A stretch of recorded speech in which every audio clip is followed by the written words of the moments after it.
May ginanap na pagpupulong ang pamilyang Caballero at tatawagin itong Urban Poor ng Maynila, kung saan tutulong ang pamilyang Guerrero sa mga taong mahihirap. Habang nagsasalita si Mayor Roberto, nais naman ni Jackie na mapansin si Miguelito ng mga taong naroroon. Kaya naman, inutusan ni Jackie si Miguelito na magpakita ng kabutihan. Hindi naman inaasahan ni Mayor Roberto sa pagpasok sa eksena ng kanyang kapatid na si Olivia, sapagkat alam ni Roberto na inaasam-asam ni Olivia ang posisyon na meron siya ngayon. Pero magkaganon pa man, hinayaan na lang ni Roberto nang magpakitang gilas at magsalita ang kanyang kapatid na si Olivia sa harap ng maraming tao. Sa pagdating ni Tanggol sa mansyon ng mga Montenegro, ipinahayag ng kanyang lolo na si Don Julio na inihanda nila ang kaharian ng mga Montenegro para sa kanilang tagapagmana.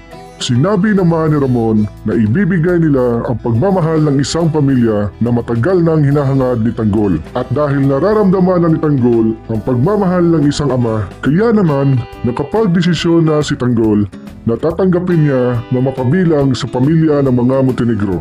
Labis naman ang kasiyahan ni Don Julio sa naging desisyon ng kanyang apo at nagpapasalamat naman si Ramon sa kanyang anak na si Tanggol. Sa puntong ito, mas lalong lumalim ang tiwala ni Tanggol kay Ramon nang tinawag siyang anak nito. Sa kabilang banda naman, nais na ni Don Julio na ipagdiriwang at ipakilala na si Tanggol sa kanilang makapangyarihang kaibigan. Isa naman ang pamilyang Guerrero sa makapangyarihang kaibigan ng mga Montenegro. At sa pagdating nila Miguelito Guerrero sa mismong pagtitipo ng mga Montenegro, napansin naman ng isa sa tauhan ni Miguelito ang sasakyang ginamit nila Tanggol, na kung saan nakagitgita nila ito noong isang araw. Kaya naman inutusan ni Miguelito ang kanyang tauhan na si Jason na turuan ng leksyon kung sino man ang may-ari ng sasakyan na ito, habang si Tanggol naman ay nasa loob na ng gusali para maghanda. Ngunit ramdam ni Tanggol ang bigat ng sitwasyon sa kanyang paligid dahil malalaking tao ang inaantay nilang bisita